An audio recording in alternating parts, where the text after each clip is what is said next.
NFL Weekly Pick'em Show on the Grueling Truth Sports Network. The Grueling Truth, remember, is brought to you by what, Steve? Do you remember what it's brought to you by?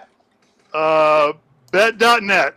No, betting.net. Betting. But it's the closest Steve's ever gotten to getting anything right. Outside of the games, where I'm your host, Mike Goodpaster, a co-host, Steve Risley. Other co-host is Dan Kornhauser. Dan, tell us who's leading so far at almost a halfway point of the season. Well,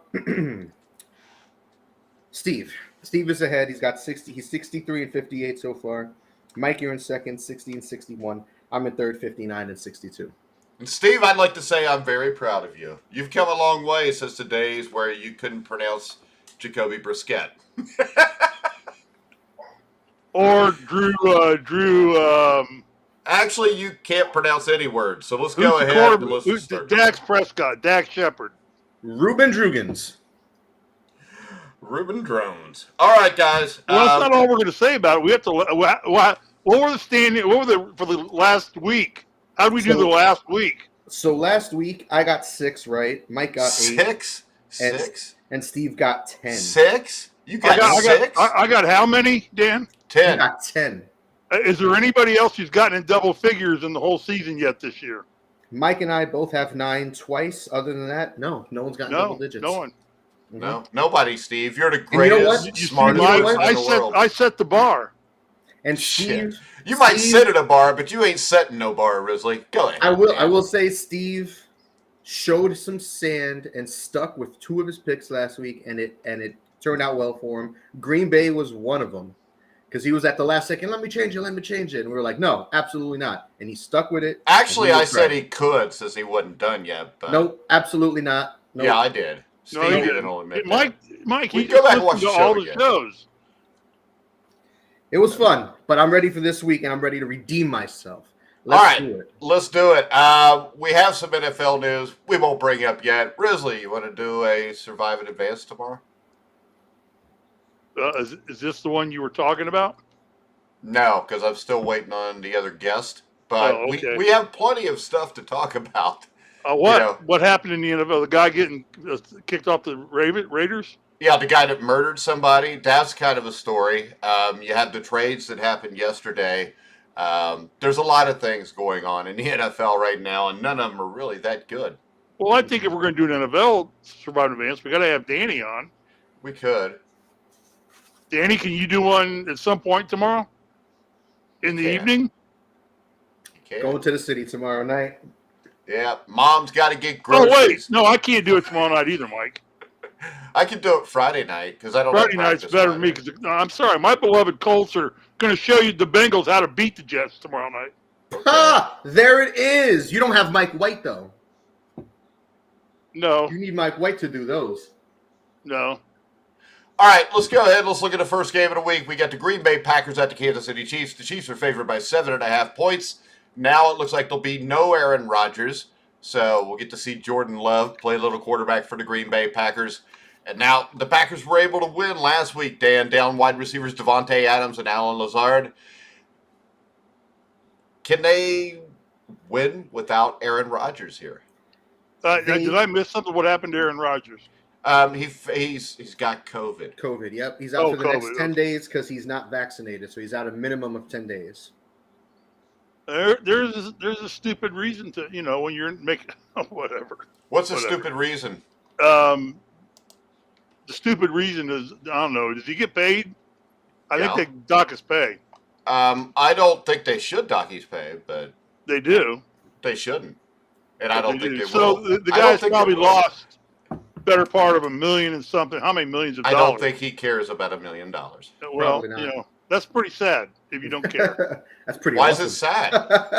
I think it would be sad if he would submit and do what he's told with his own body just for money, Steve. Well, he did that, and there's a price to pay for doing that. So no, that's there isn't. Steve, that's bullshit, and you know it. No, Mike. It is. Steve, you're such a baby sometimes. Mike. God, if you don't submit to Pfizer and Moderna, you got to lose a couple $1 million. What the hell's going to happen to him? Is he going to die? No, he's not. Here. Big freaking deal. You know what? The NFL has race norming. They have all this bull crap that they've done with the CTE of the players. I got the mute button, Steve. And all I'm telling you is this. I think it's absolute crap that because somebody gets paid to do a job, that they should have to submit their body to whatever the government tells them to do. Mike, I'm in 100% agreement with you on that. No, you're not, because you just said that you weren't. I just think sometimes you have to make economical choices in your life. With your body, Steve. Yeah, with your body. Well, then, you know what? That says a lot about somebody if the most important thing to them is $1 million. Well, I know a guy that, I don't know him personally, but I know of a guy who was the hottest player in the NBA for many years, kept his posse around, made millions and millions and millions of dollars playing for the Sixers, and now the son of a bitch is dead broke. And that $1.5 million would be awful nice to have in his bank account right now. And I'm talking about Allen Iverson.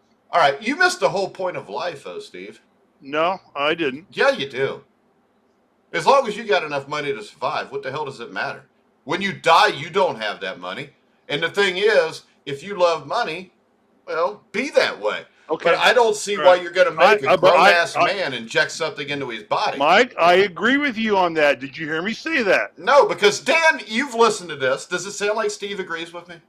It sounds like he agrees with you now. I agree with you. I agree. You should not be forced to put it in your body. I'm just saying, for an economical reason, to piss away $2 million over not doing it, when I know of nobody that's died of getting COVID yet. Really? You know, nobody that's died of getting COVID? I'm saying I don't know of anybody who has. Now, there may well be. I'm just saying I don't know. You're confusing me. I mean, so 600,000 people didn't die. COVID, I'm talking about getting the shots. I'm sorry. Oh, so nobody's died for getting the shot. I know that's I don't know of anybody that has died of getting the shots. You don't know of anybody. Okay. Yeah. So, but anyway, point. Let's get on to the game. Back to this. Back so to he's got COVID, games. and he is out this week, and he's out for a minimum of 10 days. But Devontae Adams, I believe, is going to be back. I don't see him on the injury list. It's pretty much just Aaron at this point. Everybody else is a moot point. I'm going to go with Kansas City, though. Jordan Love is getting his first start.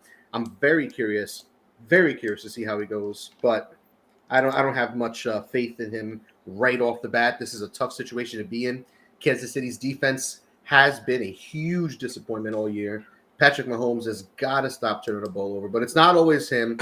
I know I think one of his picks at least was off of Travis Kelce, so he can't throw him and catch him. But they got to get some more consistency on both sides of the ball. They got to get their act together.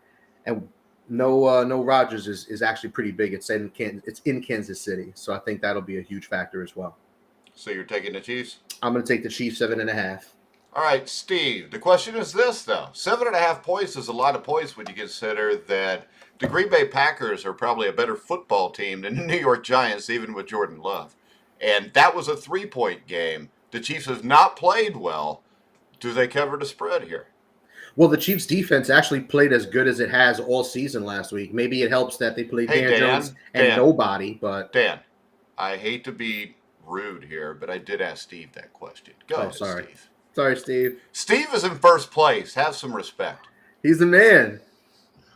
7.5 is a lot to cover because the Chiefs just have not looked good in any facet of their football team. Offense has been dismal. I mean, Mahomes, I don't even know what planet the guy's on right now from where you would see Patrick Mahomes a year ago or 2 years ago. The thing that scares the crap out of me here is I think that Rodgers is the engine that drives the Packers, as much so, if not the most, of any team in the NFL. I think that may be the most one-person team.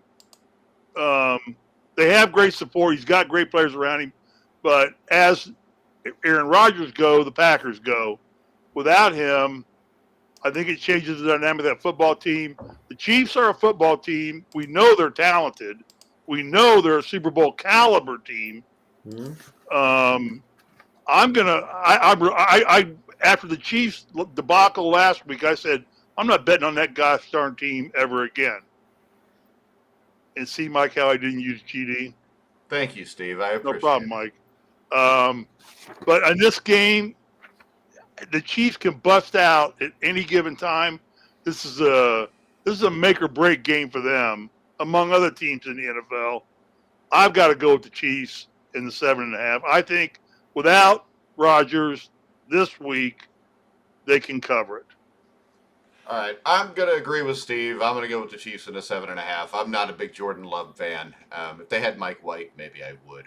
Also, two more fun facts with that game, since we're talking about the Chiefs. They were actually involved in 2 of the trade deadline deals, one of which they traded Laurent Duvernay-Tardif, the guard, to the Jets in exchange for tight end Daniel Brown. And they acquired pass rusher Melvin Ingram from the Steelers in exchange for a 2022 6th-round pick.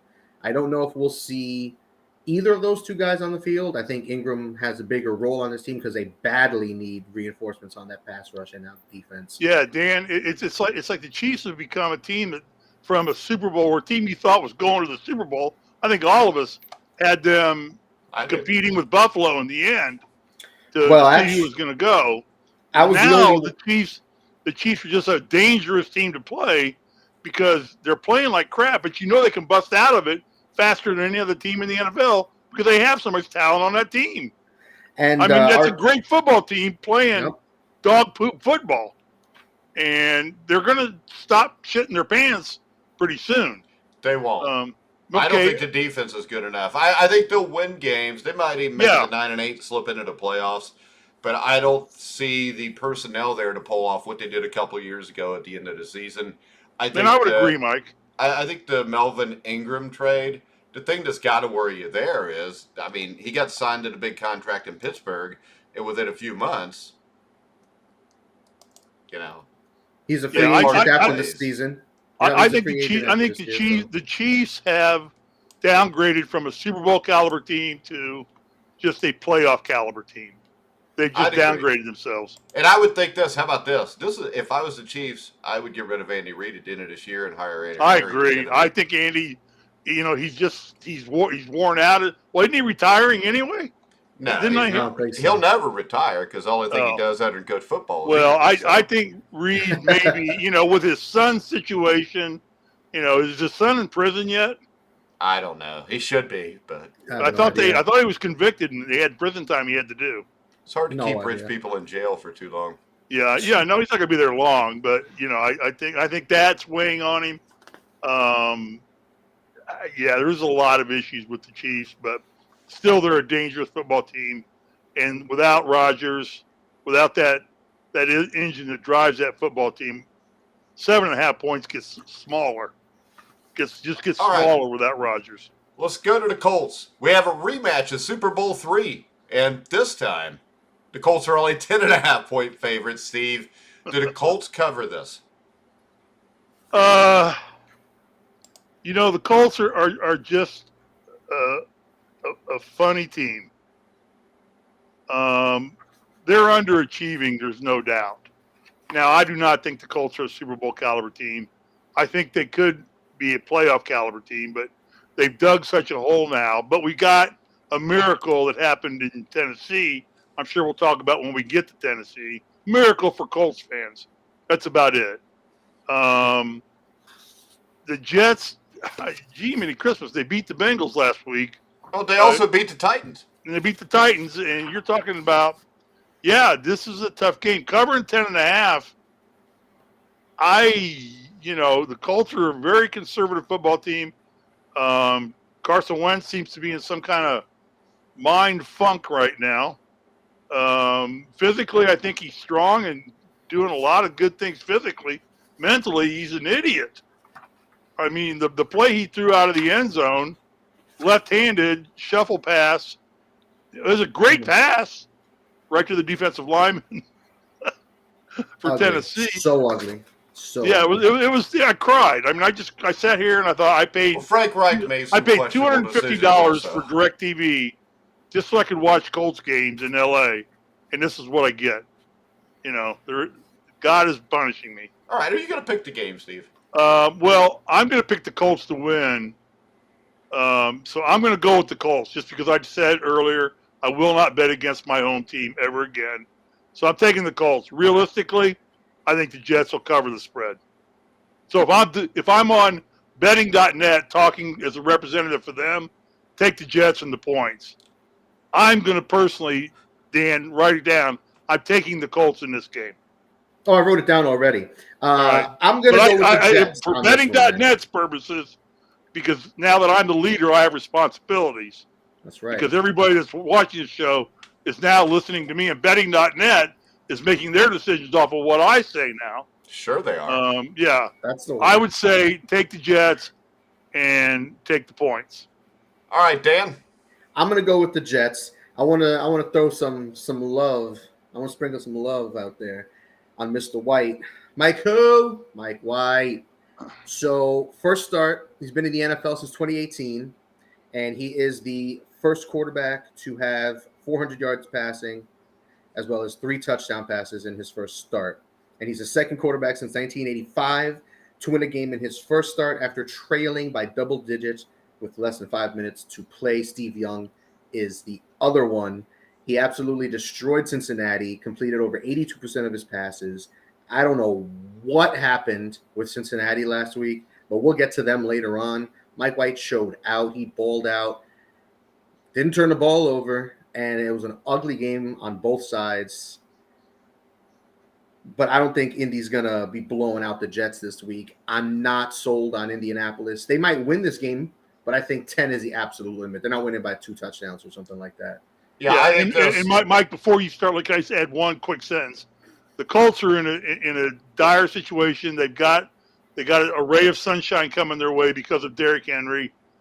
I don't know. I hope this inspires them to get out and smack the crap in the helmet of Wentz and get his mental mind go. But the Colts potentially could blow this game out. They could, but I haven't seen it yet. Of the 5 games they've lost, I think they've lost 3 of them at least by 3 points or less. That's how most teams do it, Steve. Yeah, exactly. I know, but teams lose close games. Yeah. So, I'm sorry, Mike. I didn't mean to interrupt you. Go ahead. I think this. I am going to take the Colts, and I'm going to give the points. And my explanation for it is this: the Jets had an emotional win on Sunday, a game nobody thought they would win. Now they got to play on Thursday night. The Colts blew a huge opportunity against the Titans. The Jets aren't really playing. Nobody thinks the Jets all of a sudden are going to make a playoff run. Even if Mike White is the next coming of Kurt Warner, they're still not going to make a playoff run. I'm going to take the Colts just because we've seen the Jets play like this against the Titans, and then the next week they get their doors blown off. And don't forget, 2 weeks ago, New England beat them 54-13. That's right. I think what you had last week with the Bengals was this.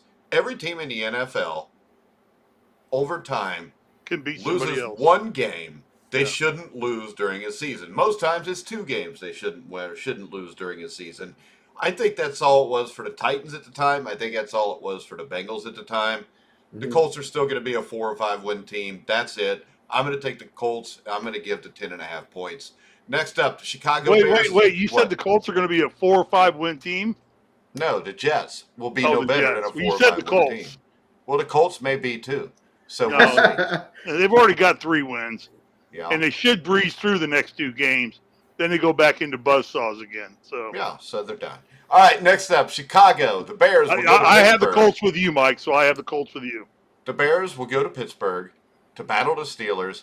Now, the Steelers, all of a sudden, things look up in the AFC North for them. They're above 500.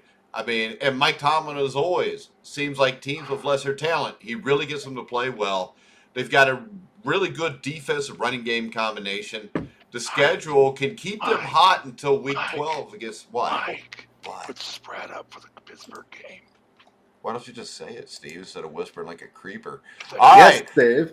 I didn't want you to look stupid for not putting the spread up. I already look stupid because I'm losing to you by 3 games. I think the Bears' defense is starting to fall apart in key areas.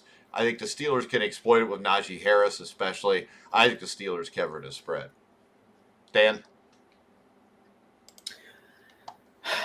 As much as I like what I saw from – oh, no, Mike disappeared. Oh, no. He left us. He's gone. Oh, Thank God. Let's go on. Quick, get the show in.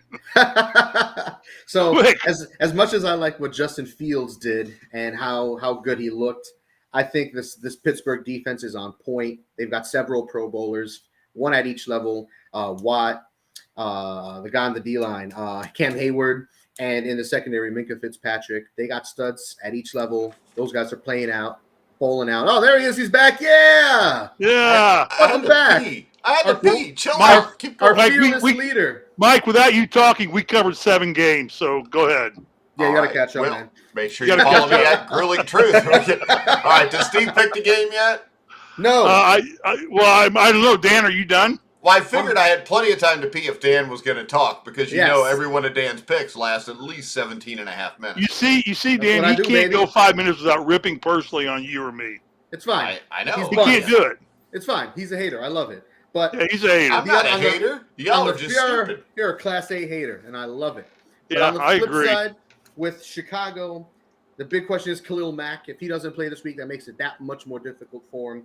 6.5. I'm not really sold on Pittsburgh like that, but Chicago's bad, man. It's just a matter of time till Nagy is out. I'm going to go with Pittsburgh this week. Hopefully All right, guys, real quick, I want to remind you that the Grilling Truth is powered by betting.net. It is your best bet for finding the online casino or sports book that's right for you. So make sure you check out betting.net. Steve Risley, who do you like? Bears or Pittsburgh. Steelers? That was Steelers. easy. All right, next up, we've got Houston at Miami. Miami is favored by 7 points. This is pretty much a meaningless game. So, Dan, can we make the pick quickly? I want to take like 5 minutes to talk about this game, but there's really no reason to. Both these teams are at the bottom. I'm going to take Houston just because I don't trust Miami at all. On paper, they have the better roster, but they haven't been playing good since week 1. They're just so darn inconsistent. I don't know which 2-0 we're going to get. Are we going to get the 2-0 that averages 5 yards a completion, or is he going to throw 300 yards and a couple touchdowns and a nice win? I'm not buying it. I'm going to go with Houston. All right, I'm going to go with Houston also. Maybe. I don't know. Actually, Miami ugly. played well last week. I'm going with Miami. They're at home. I think Tua's actually played pretty well the last month. I don't think the issue in Miami is the quarterback. I think the issue is the front office and bad I was to draft say, picks and and bad trades. So I'm going to go with Miami, and I'm going to give the 7 points. I don't feel real comfortable with it. But, Steve? I mean, it's good. You said they played well, but they only put up 11 points against Buffalo. So as well as they can play. But the point is this: defensively, they played well. I guess they didn't get blown out, but I mean, that was a 1-score game in the fourth quarter, wasn't it? Was it not? Yeah. They played it close, but yeah. I think the Buffalo Bills are the best team in the AFC, and I think the fact that they played with them till the end, and the week before, the offense put up 28 points against Atlanta. I'm just going to go with that over Houston because Houston's an absolute dumpster fire. Go ahead, Steve. I'm going to go with Sefton, who says Dolphins beating Houston by 10. Sefton may be smarter than some of the people on the show picking. He might be. He very well may be.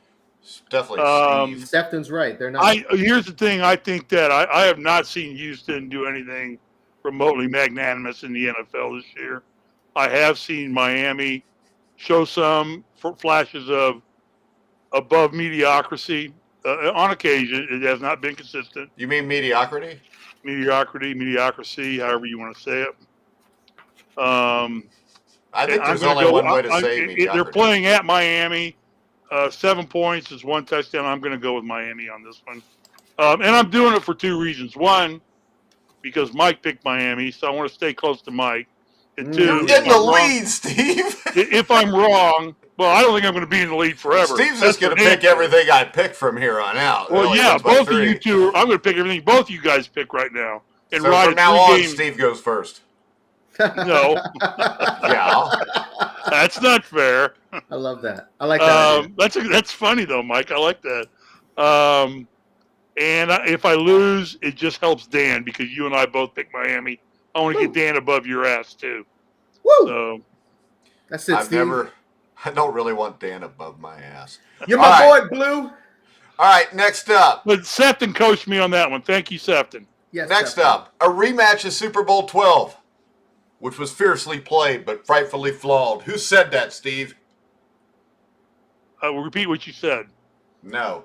Vince Lombardi. Said it's a rematch of Super Bowl 12, which was a game that was fiercely played and frightfully flawed. I mean, there was a lot of penalties in that. It was a Super Bowl, Steve, in Well, 1977. I gotta say maybe. Come on, NFL films. NFL films. Yeah, what was his name? John Facenda. Oh no, that's not what I'm thinking of. I was thinking of the guy that created it, Mike Sable, Steve That Sable. was Steve Sable. I got it. Sure you did, Steve. All right. Actually, I would have thought it was Dan Reeves that said it. Next up, we've got the Broncos and Cowboys. Dan, I'll let you start us off. Dan, do you know who Dan Reeves is? The former Atlanta head coach. Try again. Is that not? He is the former NFL head, or he was the former coach of the Falcons, Steve. Oh, was he? Yeah, he took him to Super Bowl 33. Who was coaching Denver at the time? Was that Shanahan? At which time, Steve? When Denver played Dallas for the Super Bowl. At Super Bowl 12, it was Tom Landry against Red Miller. Red Miller? Okay. Have you ever heard of Red Miller, Steve? Yeah. Steve. There's multiple Red Millers. There's one Red Miller in the Alabama. There's one Red Miller lives right down the street from Steve. No, the Red Miller I know is in the Alabama Hall of Fame for NASCAR. Oh my God! He's part of the. All right, Steve, you've been told. We will talk about it on Survive in Advance, but not on the NFL Pick'em show. Now, Broncos Cowboys. Dan, who you like? Cowboys favored by 8.5. I like the Cowboys here. After seeing what they did with their backup quarterback last week, they got a bunch of injury questions I'm a little concerned about. Guys like Amari Cooper, Tyron Smith, Trayvon Diggs, Dak, of course, with the calf injury, Blake Jarwin with a hip injury. All these guys are either questionable or didn't practice. The Broncos are in disarray. They look just – they're a team that's going to be looking for a head coach. They look like they're just going through the motions. The coaching staff clearly doesn't trust Drew Lock at all, because if they did, at this point, they would have at least put him in and give him something. Let him try something. He may suck. What we're seeing from Teddy Bridgewater isn't going to do anything special, ain't going to win them games. If you're going to lose, neither is Drew Lock. So neither is Drew Lock, but try something. Don't just stick with someone who looks like he's stuck in the mud, who's not going to lead you anywhere, who's not going to win those games, who's not going to bring you back, who's not going to air it out. You need somebody who's going to give you a shot. Drew Lock might throw 3 picks in a game, but at least he's going to, try to open it up. But this team is bad. I had a lot of hopes for them early in the season. They went through a cake lineup in the first 3 games, and after that, it's just been all downhill. This is a mediocre squad. I'm going to go with Dallas. I'm going to take those 8.5. All right, Steve, who do you like?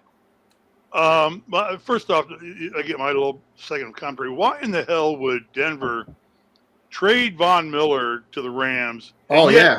I can answer that. It's a great trade. If Von Miller was nothing else for that football team, and he's past his prime, but he's still a captain, a rah-rah guy, a heart and soul, a leader in the clubhouse. I mean, and the dumb thing is, they agreed to pay his salary for the Rams. They agreed to pay $9 million of it, but the thing is this, Steve, they were going to have to pay that salary if they kept him, and if they kept him, he was going to leave when the year was over, and they'd have got nothing for him except compensatory picks. This way they get a 2nd-round pick and a 3rd-round pick. Yeah, I know they got a lot of draft picks out of it. It's a great deal for both teams, I think. And I think it's a great deal for the Rams, too. I think it's just, like you said, he'll fit in there and be a spiritual leader for that team, if nothing else. All right, Steve, you've got Denver, right? No, I'm taking Dallas. All right, me too. It was worth a shot. Next up, the Minnesota Vikings at the Baltimore Ravens. The Ravens are favored by 5.5. They're coming off a bye week after a less than stellar performance against Cincinnati. Minnesota lost last week against Cooper Rush. I mean, Minnesota's a talented team here, Steve. I mean, they're capable of winning. Yes, they are. And half the time they do, half the time they don't. Baltimore's favored by 5.5. What do you think? Man, having that week's rest is a good thing, especially for a team that was starting to stumble a little bit like the Ravens. It gives them an extra week to reset and rethink. And I think when the Ravens are reset and rethinking, they're a darn good football team. Minnesota, they have moments of brilliance, but like you said, they're just not consistent. Games at Baltimore, coming off a bye week. 5.5 points is not out of reach for Lamar. I'm going to go with the Ravens in this game. All right, I'm taking the Ravens also. I just don't trust Minnesota. I think Mike Zimmer, this is his last season in Minnesota. He'll be fired at the end of this year. What do you think, Dan? Yeah, I'm going to go with Baltimore as well. It doesn't help that Hunter, the star pass rusher for Minnesota, is out. He got put on IR with a pectoral injury, and they lost to Dallas's backup quarterback. That's disgraceful. They should be ashamed of themselves. Mike Zimmer, unfortunately, is probably a man on borrowed time as the head coach of the Vikings. He's probably on his way out after this year. All right, next up, the New England Patriots. What? Can you take some time in between to kind of acknowledge what our listeners are writing in and saying? You know what, Steve? Quit being a smartass because I've put everything up there that they have said. I know, just didn't see the last. You might want to thank Sefton for participating. I thought we were actually when you said thank you. I went back and I was checked Sefton's picks. He's in second place. Sure he is, Steve. He's ahead of you and He's Dan. probably in first ahead of your dumbass. No, he's got 62. I checked. He has 62. Steve. I have 63. Sefton, you're the real MVP. Yeah. All right. So we've got the New England Patriots who will make the playoffs. I did tell you guys that at the start of the year, too. At Carolina. Carolina's given 3.5 points. To me, New England wins this game easy. Mac Jones, I think, has a shot to be the Rookie of the Year if Jamar Chase isn't. And I think Mac Jones is the real deal. And I will make this prediction. In the next 4 years, Mac Jones will win Bill Belichick another Super Bowl. Steve? Wow, that's a scorching hot take. Hey, he's better than Justin Herbert. Because Justin Herbert, as I say, is... No, see, the nonsense is this. Your dumbass's head is so far up everybody's ass that tells you something that is mind-blowing to me. What about Justin Herbert looks good? Okay, can we debate Justin Herbert when we New England? Can you be quiet, Steve? Can we talk to Justin Herbert when we get to the Chargers? Steve, don't make me mute you. But the point is this. When he faced New England and Baltimore, the two best coach teams in the NFL, he gets owned every time. Every time. It was an ugly game against New England. Through a couple of What about Baltimore? What about Baltimore? Why do we only look at his good games? And why do his good games almost never come in huge situations? I will give you this. He is very much up and down. Oh, no. Did you kick him out? Oh, no. He was whistling like a moron. Poor Steve. Okay, he brought him back. Well, hi, Steve. Welcome back. I missed you. I missed you so much. I took a shit. Yeah. You know, in Indiana, ever since Risley moved, when people have to take a crap, they just say, we had to go take a Risley. I love that. Now, hey, Mike, did you have a hoodie on because it's cold in Indiana? I have a hoodie on because I like hoodies, Steve. Oh, it's 85 and sunny here. I don't really care. Why would I want to live someplace with a bunch of idiots like you? Touche. And Sefton picks the Patriots 28-7. All right, who you got here, Dan? I'm going to take New England here, and we're going to go back to Herbert when we talk about the Chargers. That's fine. I don't like you talking smack about my boy. It's not your boy who is very overrated. Get to Herbert when we get to the. Hey, Steve, are you going to make your pick in this game? When I get a chance. You got a chance right now, and you're talking about Justin Herbert. Right, Please wait till we talk about the Chargers. I'm just going to try and get a correction on you here. Carolina is getting 3.5 points, right? Yes. Okay, well, you said giving 3.5. No, I said New England is giving 3.5 points. No, you didn't. You said Carolina. Dan, what'd I say? He said giving to New England. Thank you. And see, you and Dan are like boys. You like to try to gang up on me since it takes two of you to make half my brain. Are you going to make a pick, Steve? You know, we got to take equal opportunity to call each other, but can't just gang up on one person. Watch it. You'll get muted. Oh, no. Steve, are you going to make your pick? Nope. No, he's not. We're done. So. Who you got, Steve? New England. Dan told me to do it. He texted me. I'm giving up 3.5 points and taking New England. All right. I'm taking New England also. Next up, we've got the Buffalo Bills at the Jacksonville Jaguars. The Jaguars are getting 14 points, as it seems like they do in every game in the NFL played. Steve, we'll let you start off here. This is a lot of points. It's a lot of points. Yeah, I think that the stupidest move in the NFL last Sunday was the Jacksonville Jaguars owner giving a vote of confidence statement to what's his name? Who's coaching the damn team? Urban Meyer. Urban Meyer. They gave him a vote of confidence. Are you kidding me? That guy's got that team so screwed up. Lawrence doesn't even look like he knows which way. Yeah, forward. but Steve, the vote of confidence usually means you're about to be fired from what. Exactly. That's a good Yeah. point. It generally happens. I don't think 14 points is unsurmountable for Buffalo at all. Jacksonville is methodically pathetic. I don't see any good in that team. So I'm going to take Buffalo easily to cover the spread in this game. All right, I agree. You agree, Dan? Yeah, I'm going to take Buffalo here. Actually, the one thing I did want to mention was when I was looking back at the other shows, Mike, the first week of the season, I picked the Browns to go to the Super Bowl. Well, no. Besides that, But you picked the Browns, but the Jaguars, you went in a little bit on the Jaguars, and you went in a little bit on Urban Meyer, and you said, paraphrasing, that these pro players aren't going to buy his shit, his college nonsense, that they're not going to buy it, that they're going to look at him and they're just going to whatever, and he's going to flame out. And you know what? So far, you have been right. You've been right Dan, on the money with that. I agree, Dan, because going to a college bar and having a college co-ed give you a lap dance when you're a head NFL football coach and a wife of 30 years at home is pretty college-orientedly stupid. You're not wrong. But, listen, I'll tell you what. If we're going to a bar and I'm going to go with an old guy, I might have to tab Urban Meyer. That man walks in, and it's going to be automatic for that man. I'll take the scraps off that legend. Oh, I thought you meant if you're going to a bar, you would want to give a lap dance to an old man like Urban Meyer. That's how it sounded to me, If it's Steve. Urban Meyer, I just might. I like what he did for the Gators back in the day. You do? With the 47 arrests out of 90 guys on the roster and constant cheating and then getting sick so he didn't I've never seen best quarterback in college football history. I've never seen a celebrated Tommy Frazier played at Nebraska. I've never seen a celebrated football coach do as much as one individual can do to himself to trash his career.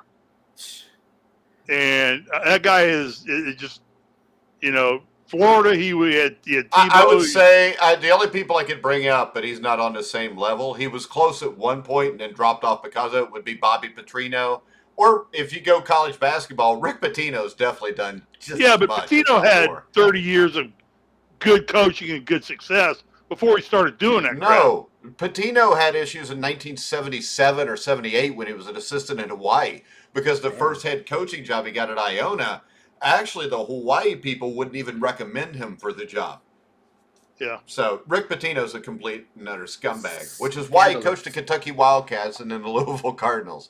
Next up, the Cleveland Browns at Cincinnati. The Bengals are favored by 2.5. Steve, what do you think? Browns at Cincy.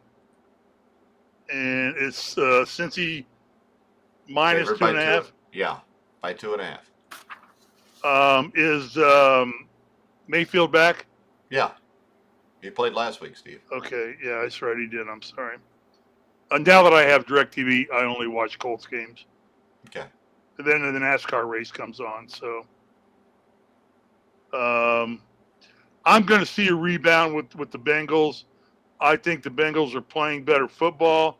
I know they're having some issues with the receivers. Sounds like they want who's the fancy receiver with the Odell Beckham for the Odell Browns. Beckham Jr. Yeah, they want him to retire. They're having some issues. I'm going to go with Cincy on the rebound here and come back. It's at Cincy.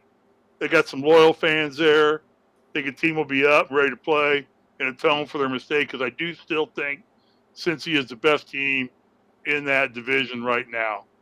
And they had a faux pas. But the Jets are capable of, like you said, Mike, they've done it to other teams.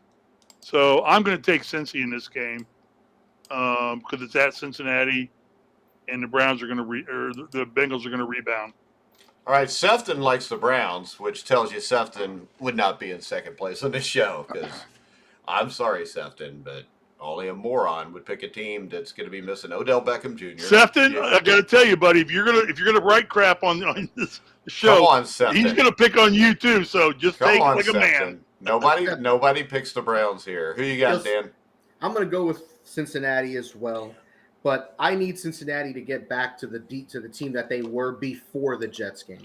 The defense that was given the defense that was giving up 250 yards per game over the last month on offense that was soaring with the Chase and Burrow connection. They need to get back to that. Last week, we're hoping was just a huge bump in the road, and they get back on it and don't allow 500 yards of total offense. Yeah, Bengals win the game. Burrow's a lot better than Mayfield. Beckham's not there. You got a lot of injuries on the offensive line for Cleveland. Yeah, I think the Bengals win the game. I think they actually win the game fairly easy. I think like 10 points.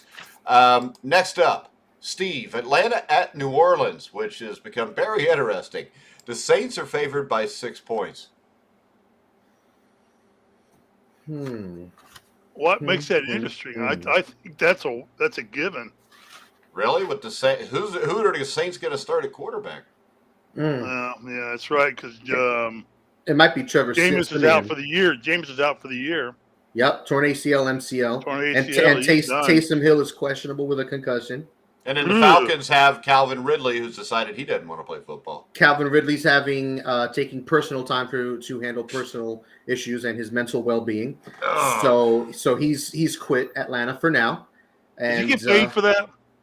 I think he does, only because they'll consider mental health and whatever stuff like that. They'll probably consider it more like an injury. I have got to either be an NFL player or a U.S. senator or congressman, because both those groups get paid for doing absolutely nothing in their life. Either being an elected official in the federal government as a congressman or a senator, they're going on break here next week, and we'll be off until after Christmas. It's good to be an NBA player too, man. Ben Simmons and Kyrie Irving, they're not playing, and they're good. But Kyrie Irving, I don't think Kyrie's not getting paid. Their money's guaranteed. Kyrie is the only grown-ass man in the NBA. Yeah, well, and Mike, I don't disagree with that, but he's not getting paid. Doesn't matter. He's already got $150 million. Man, money always matters. Also, it really does. Michael Thomas is out for the year. Another issue with the ankle injury, and he's done for the year. Is Michael Thomas. So New Orleans is dealing with a lot here. New Orleans is dealing with a lot. It should be New Orleans. Who's injured for New Orleans, Dan? New Orleans.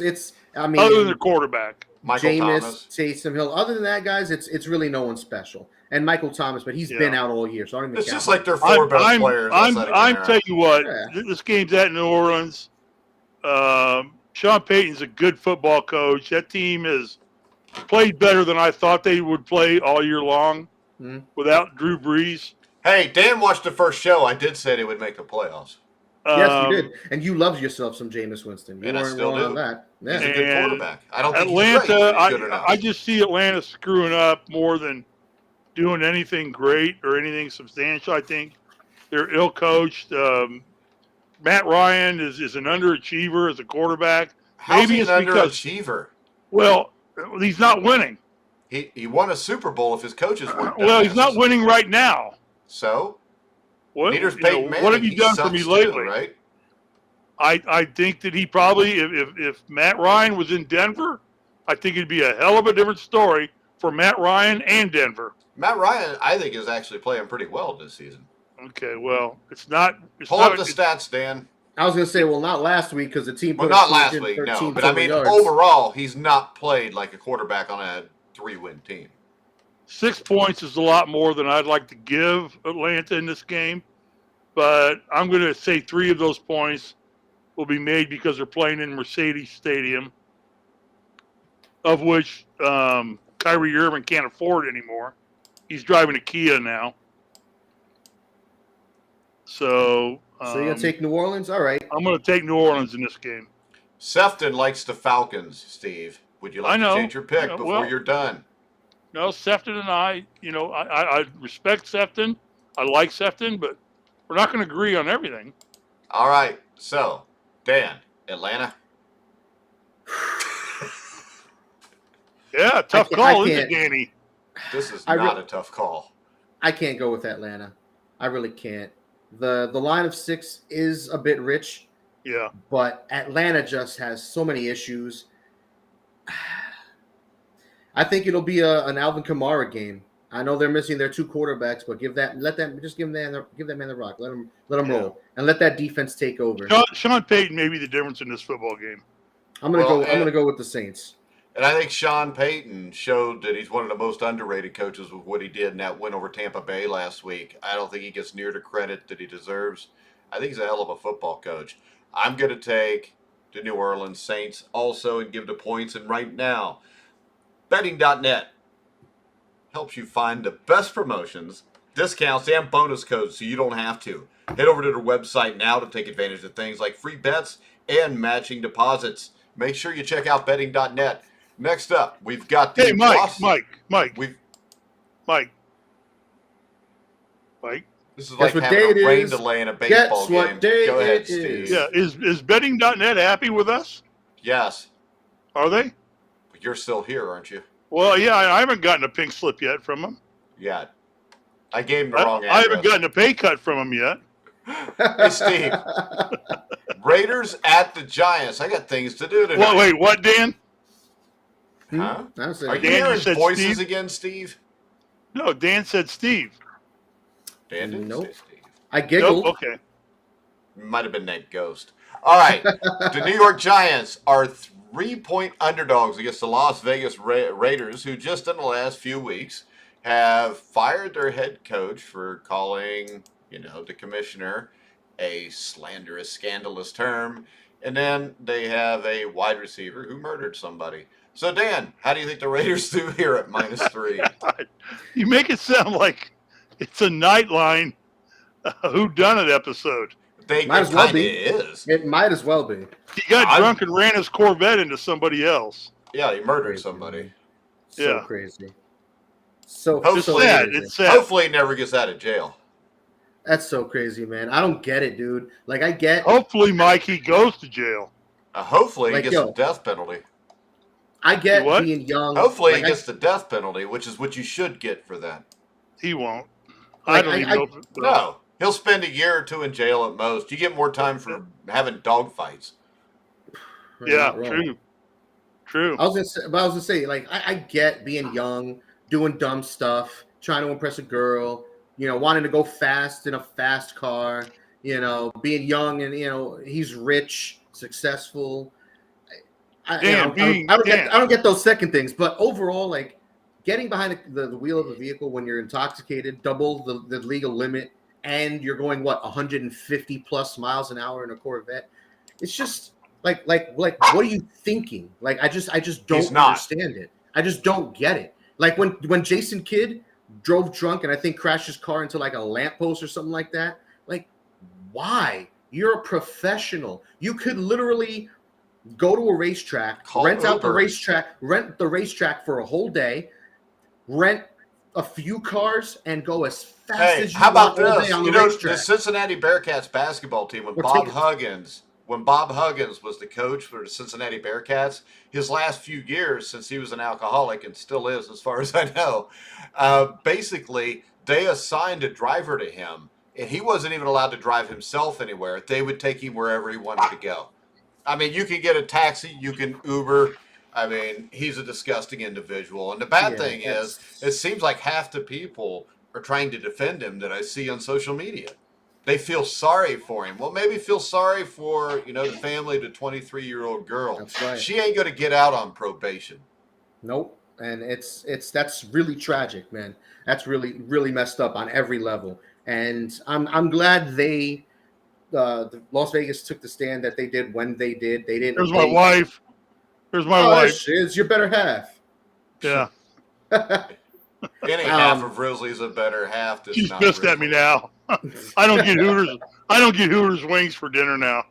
Why would you want Hooters wings for dinner?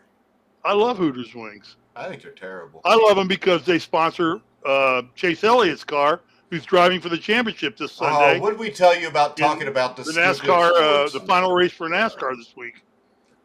He's defending champion, And at 25, has a chance to be the youngest two-time champion. Whew. Wonder what'll get better ratings this week: Monday Night Football or the NASCAR Championship game? Or race? Probably and also- probably NASCAR Championship game will this week. I bet it won't. Go ahead, Dave. Riggs being a piece of shit aside. Ruggs. Whatever. Wait a minute. I didn't get to make my comment about the guy. Because it's not your turn yet. Oh, your comment about the guy you can do. You just can't pick the game yet. Go ahead, Steve. No, it's very tragic, very sad, and I just hope his punishment that he gets is equal to what any non-football player would get. Whatever the courts and the legal system, I hope they just don't cut him any slack because he's an NFL player. It's a lesson they all should learn. Sefton has a question, Steve. Is it an accident if someone chooses to drink and drive into a crash? No, it's not. No, it's murder. Absolutely not.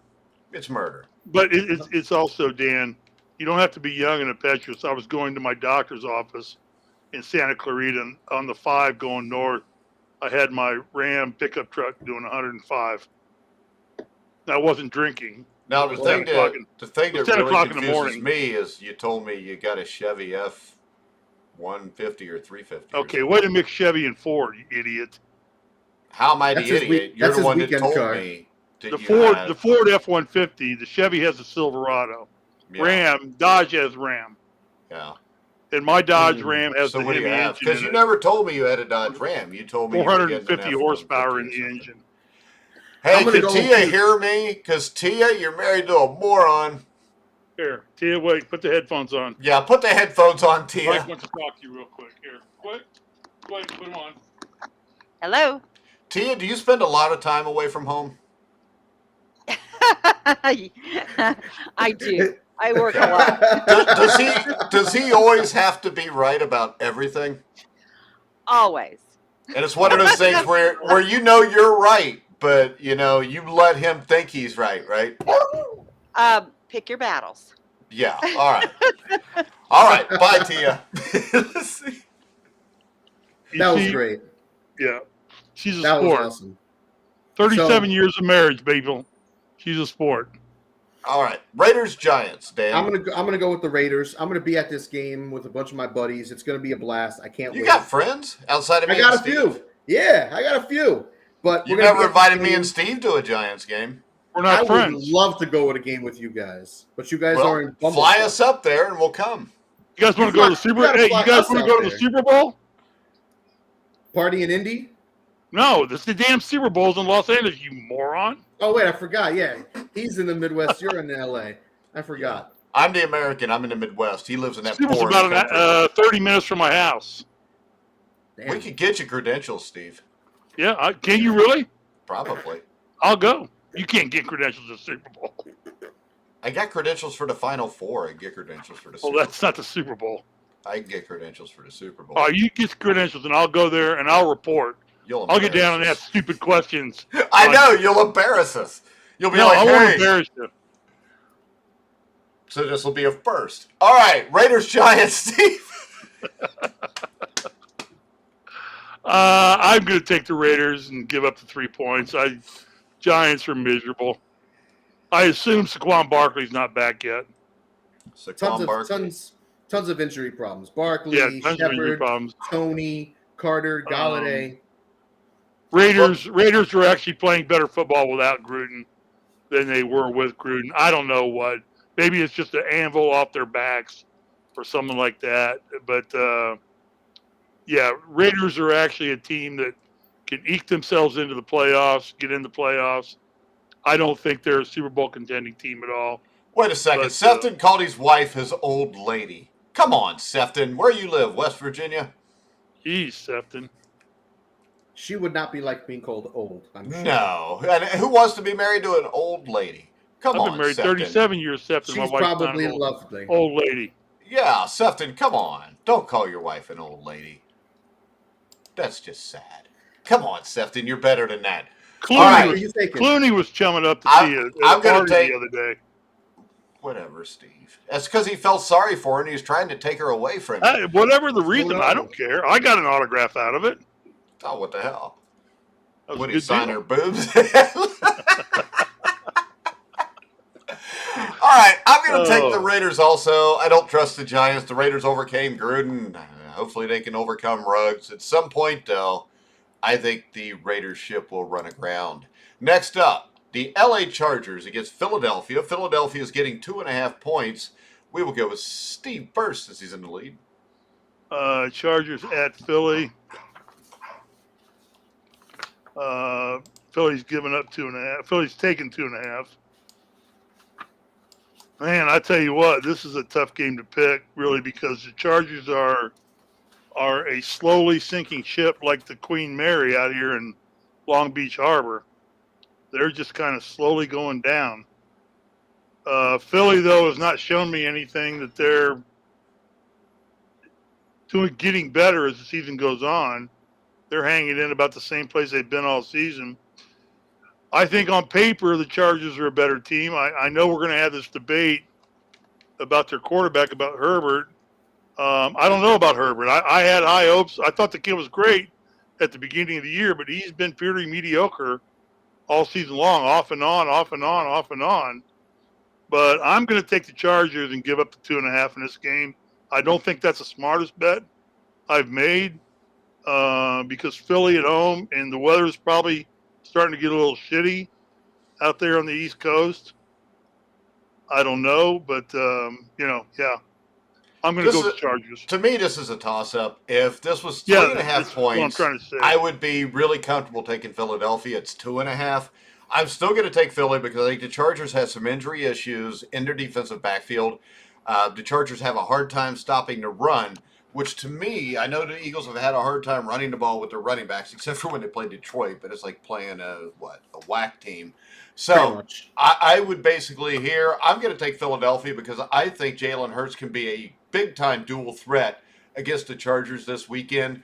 And this is the thing. I think Justin Herbert is a good quarterback. What I think is this, though, Dan, hear me out. I'm listening. It's not that he's not a good quarterback, but he is a front runner.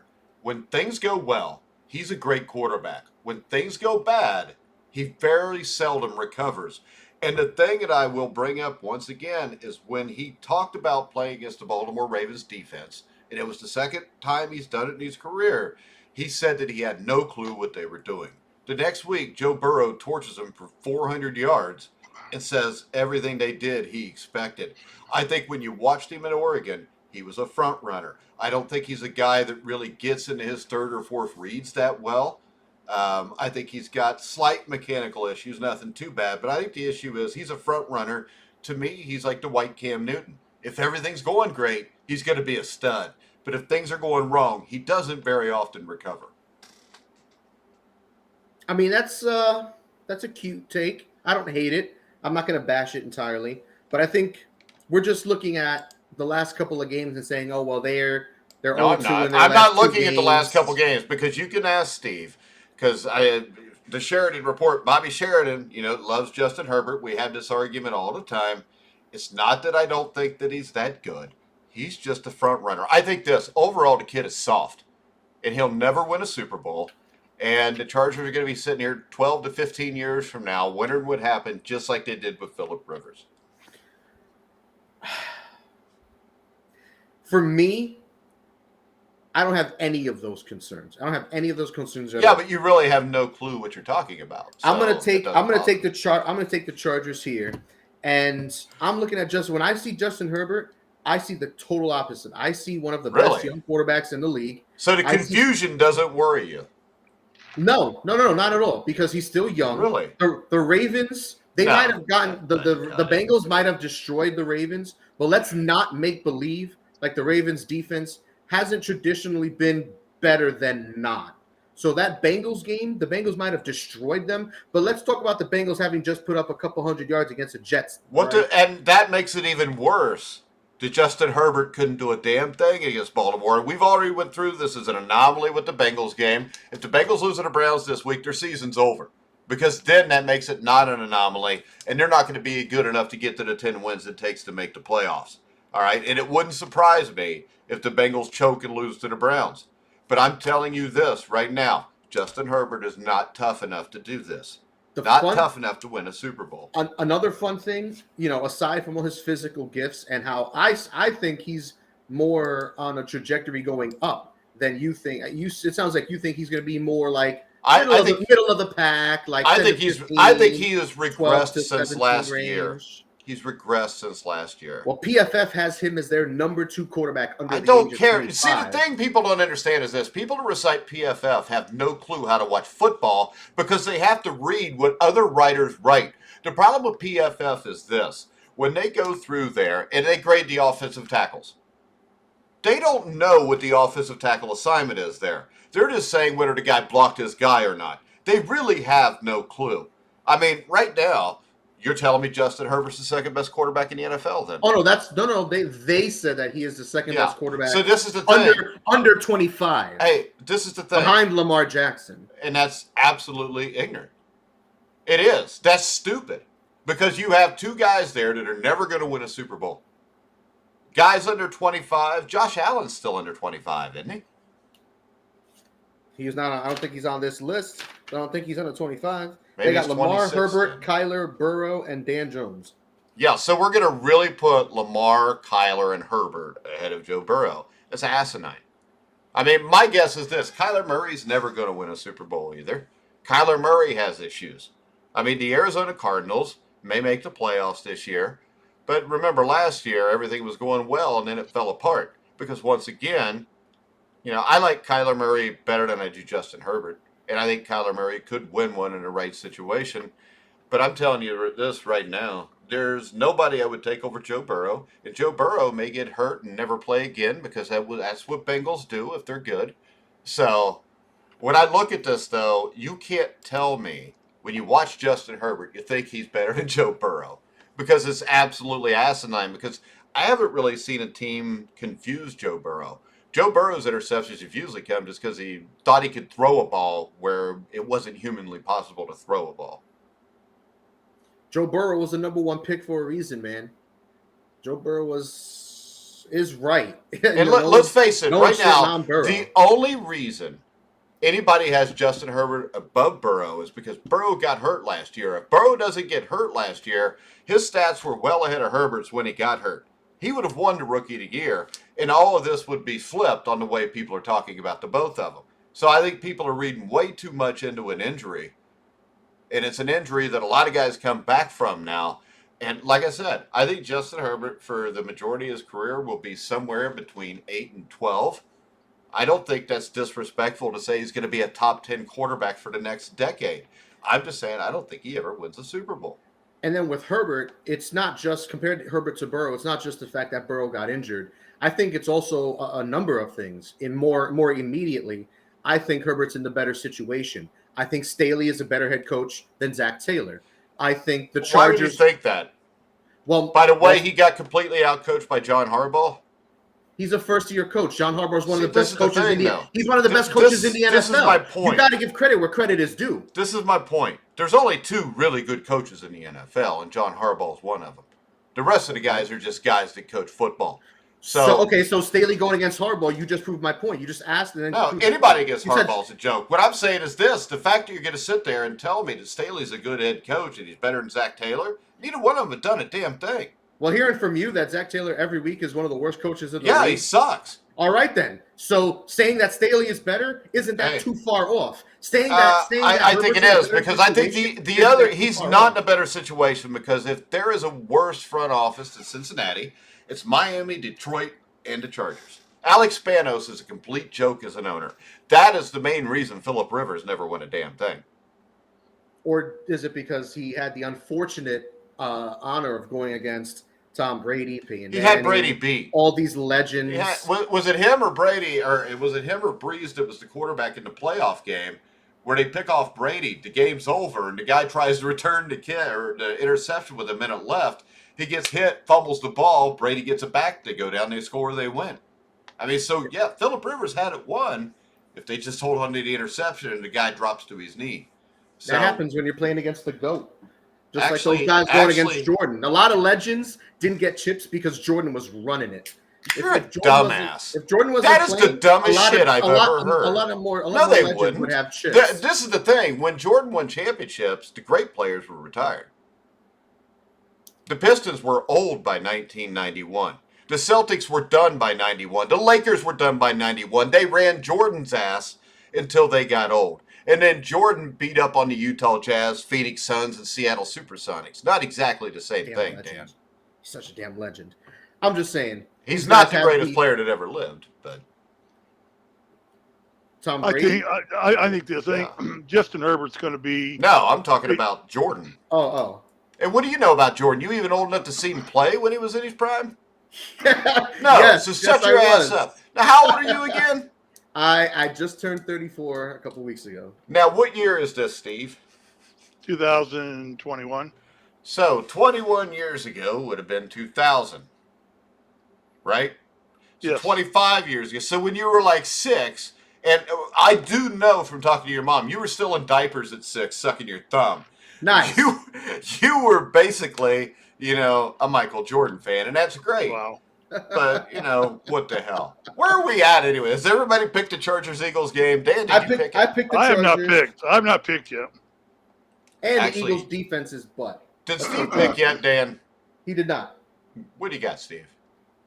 I think that Herbert is a quarterback who's going to eventually be an upper echelon quarterback, whether he wins a Super Bowl. Like I said, we can go back and always find great quarterbacks who have not won Super Bowls. Not really. There's not that many. Yeah, well, there are some. Dan Marino. And Herbert could easily fall into that category a lot because of, for various reasons, him being the number one reason, 2, ownership, willing to make trades, get players in. I just think right now Herbert is on a slower grade of improvement than Burrows or a lot of other quarterbacks. I do not think Herbert is ever going to be the quarterback that Joe Burrows will be in the NFL if they both stay healthy. Burrow. If they both stay healthy.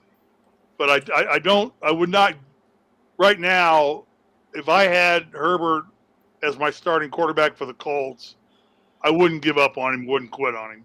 Well, there's no reason to because he's better than Carson Wentz. Yeah, that's what I'm saying. And I think like I said, I'm not saying he's bad. I'm saying he's top 10 for the next decade. Out of the 30 teams that play in the NFL, I think there are probably 20 that can make that statement.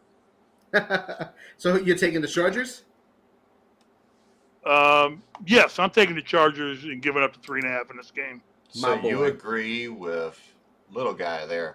All right, next up, Arizona at San Francisco. When I first looked at this, Dan, I thought, no, really, Mike, what it is, I'm doing my damnedest to give you back the lead because I can't stand your bullshit when you're not in the lead. My bullshit is pretty much the same. My bullshit is pretty much the same. Like money means nothing to you. Money means nothing to you. Being in the lead in this stupid show means nothing to me. Well, then that would mean that you're an uncompetitive douche. Yeah. Yeah. I suck. I'm trying to win every week, but I'm butt. Yeah. Let's go. I mean, if we're keeping score and you don't want to win, I would cut my right arm off to beat you right now and to beat Dan because I don't lose. Well, Mike, I already have my championship ring and my Hall of Fame ring. Maybe I've got 6. You've got 1, and yours is 6 1. for arena football. Whoa! I got Lions jerseys. Is that league still in existence? How about this? Let's do this. Some of the leagues are, some of the leagues aren't. But let's do this then. When the show's over, I will text pictures to Dan of my rings. Gross. You can text a picture of Dan rings, not balls, Dan. I was gonna say that's a bad picture. But that's where he wears his rings. Steve will send Steve. That would be an awesome picture. But Steve will send you a picture of his rings, and you tell us his rings look better. Gross. I don't want to see penis. It's a ring. It's a ring that you put on your finger. Are you sure that's where that one goes? Anyway, so what is this? Arizona by -1.5? What is it? And you know what, Dan? -1? Ask him if those are diamonds in it or cubic zirconia. Actually, arena football wait a second. They can't afford to put diamonds in those rings. Hey, would you like to make a bet on that? And I would like to make this bet. Are there diamonds in your IU class ring? I mean, championship ring? I had 5 of them put in. Exactly. You had to put them in. So please Women be love quiet, diamonds. Steve. They're They're real not diamonds. on Steve's hand. They like diamonds on their hand. No, it's right there. It's right there. See, look, doesn't that look like a class ring from 1983? That looks old as fuck. I know. Yeah, well, have you ever seen the first 2 Green Bay Packers championship rings? They look like class rings. No, yours looks like a class ring. They're small. They're half the size of mine. I've been to the Hall of Fame. Giggity. Phrasing. Are we going to bring back phrasing? Seen the bling room. The bling room is awesome. All right, Arizona at San Francisco. This is a 1-point favorite for the Cardinals, Dan. I don't know why it's 1 point. You guys know how I feel about San Francisco and Jimmy G. I know. He's just 25-11 now. Go ahead. You know how I feel about this man. I don't know why this line is 1 point. I don't know what Vegas sees that I don't. I'm looking at the injury report. I'm not seeing anything outrageous. Me neither. This kind of blows me away, too. So, I mean, I hope you're talking about blows you away that it should be higher for the Cardinals. Yeah, that's where I'm going. Actually, to tell you the truth, if this spread was 3.5 points, I would take the 49ers.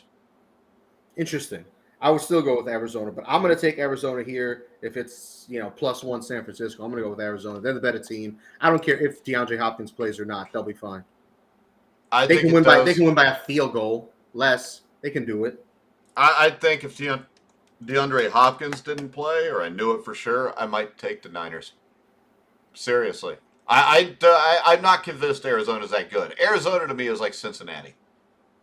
Sometimes they look awesome. And then they're playing games like the Cardinals did against the Vikings, where they did everything they could to lose the game, and the Vikings missed like a 39-yard field goal. I mean, the Bengals and Cardinals, to me, are still probably a year or two away, age-wise, with their team. And I don't think that they play with a lot of maturity where you can guarantee week in and week out that they're going to play really well. I mean, they started on a nice stretch. They already beat the Rams in L.A., That's a huge win. That's a statement win. They beat the Browns at Cleveland, blew them out a couple of weeks ago. Another nice win for your Super Bowl. Everybody's Bowl team. Yeah, but don't give me that because injuries are why. Plus, I was just trying to make the show interesting. Just throwing that out there. I mean, no, I picked the Chiefs and the Packers, so all I know is this: you watched every show, and the only thing you could come up with was that. And you've already paid me compliments on like 5 other things. So what can I say? When you're right, you're right. But when you're butt, I'm going to tell you that you're butt. We're both picking Arizona. Steve, what do you got? Mike, you better get on Sefton's ass. He says Kyler Murray is the next big thing. Dude, doesn't say much for Joe Burrow. Sefton, I've better ride his ass hard here. I'm not riding any man's ass hard, Steve. What I'm going to say is this, though. I don't care what Sefton thinks. I really don't care what anybody thinks. Wow. I'm good. I'm comfortable with myself. So I care, Sefton. I don't care what Steve thinks. I don't care what Dan thinks. And I agree with Sefton. I do love the fact that Sefton watches the show, though. I agree with Sefton. Right now. Oh. Okay. I got my tight ends about to get an offer. What is betting.net just fire all of us? No. But they said if Risley, I'm not even going to repeat what they said. All right, remember, betting.net. Go ahead.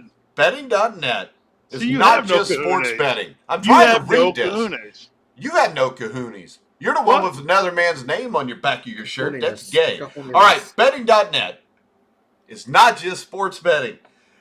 Betting.net is also your gateway to the best online casinos. Sit back, relax, and have fun with online slots, poker, or other table games. Now, the thing is this. The other day, I read that.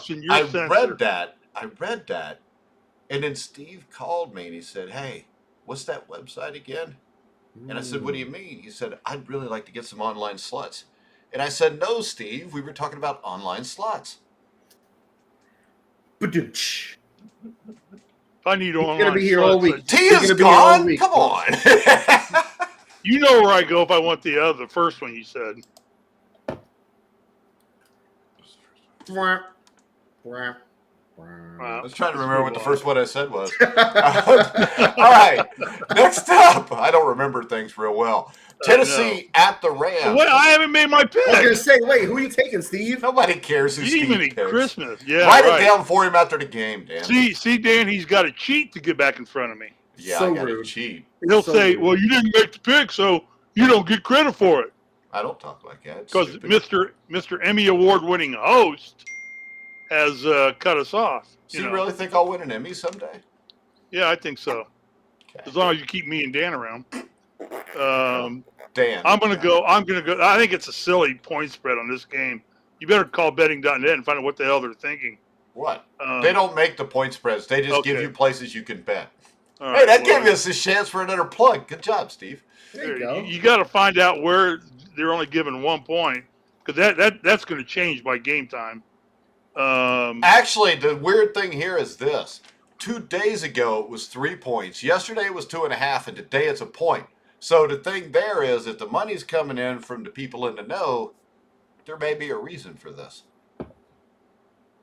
Yeah, and Steph is getting on you for calling me gay. That's what I was going to say. It might be a reason for it. I don't know what they're thinking. I don't get it, because it's not like some I don't know what they're crazy seeing injuries. in this by 1 point.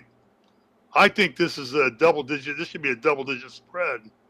That's maybe high because Garoppolo is playing good football again. Hey, Sefton's hitting on your wife. He said that you have a beautiful wife. I know. He's not wrong. She's a And good actually, Not he wrong. said that he needs more of this show. So we're going to have to do this more than once a week, boys. well, If you knew know how- what? If When you my knew how football young my wife season's- was, When my football season's over in a couple weeks, we can do it every day if you want. I don't care. that'd be fun. I'm going to take Arizona on 1 point. I mean, Arizona. but I don't think the spread's going to be 1 point at game day.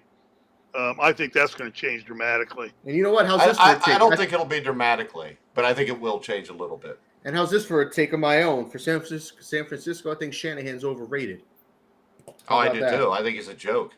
How about them apples? I know I watched Shanahan him- has been getting a lot of love, and I don't get it. He's why Matt Ryan may not make the Hall of Fame just because the dumbass was running plays with 20 seconds left on the play clock, up 28-9 with 10 minutes Stupid. left. So stupid. Yeah, all right.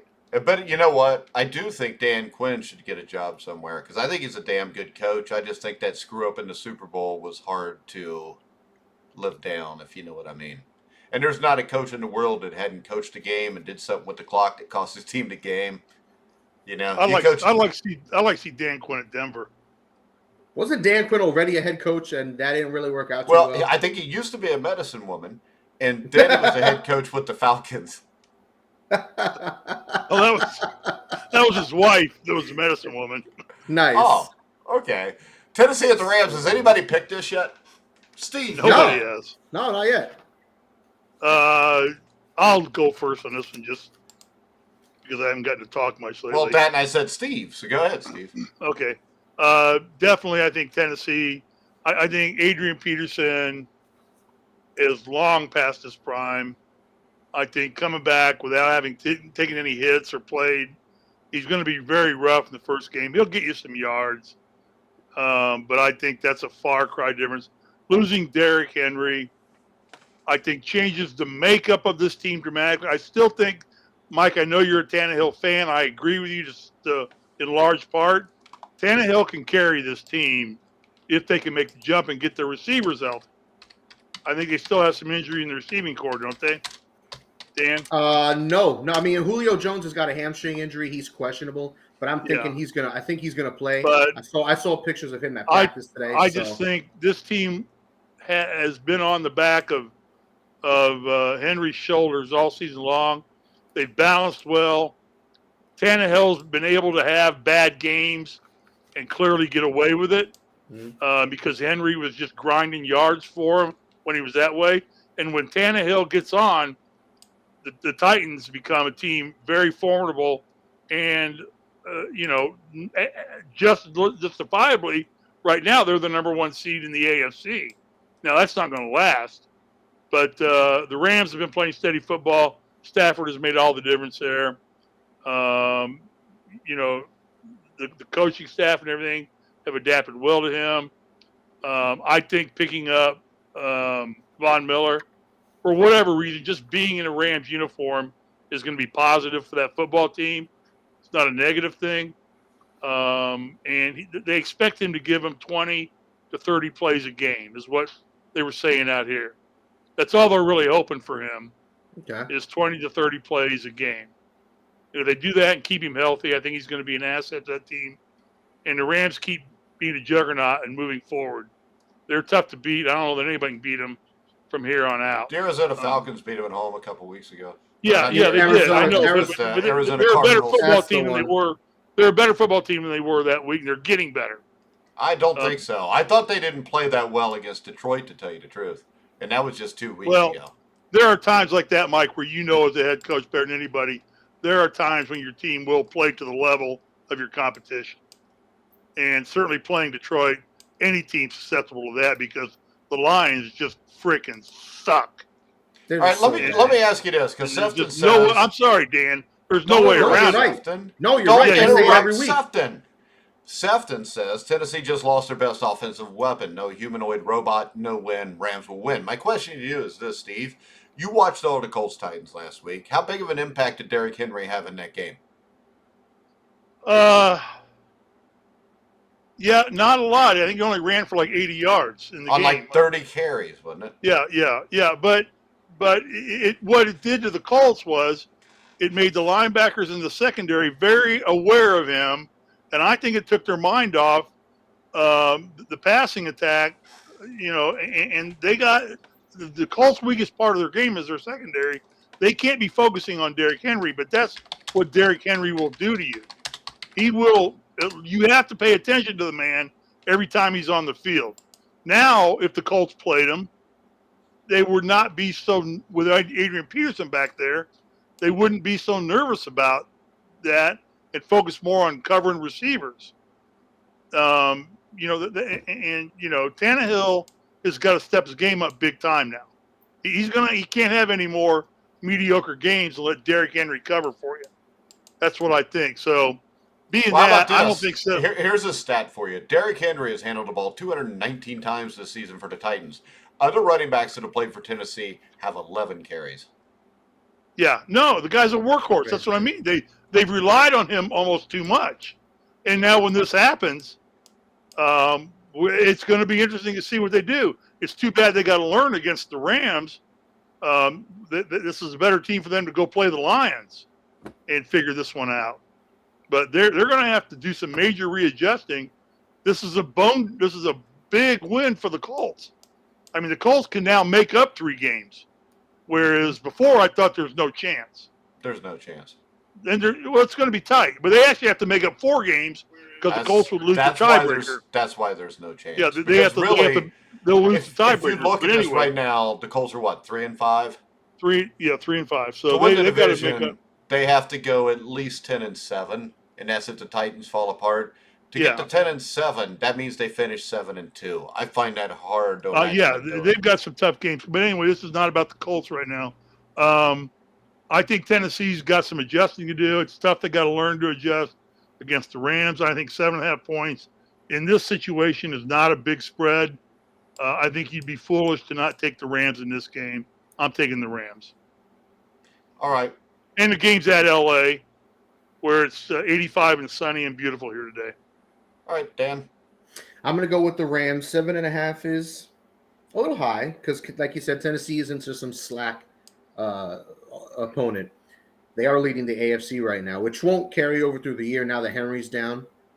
But LA is so damn good, man. Did I just say all this? Cooper Kupp is doing some historic stuff. I'm impressed every week at Cooper Kupp.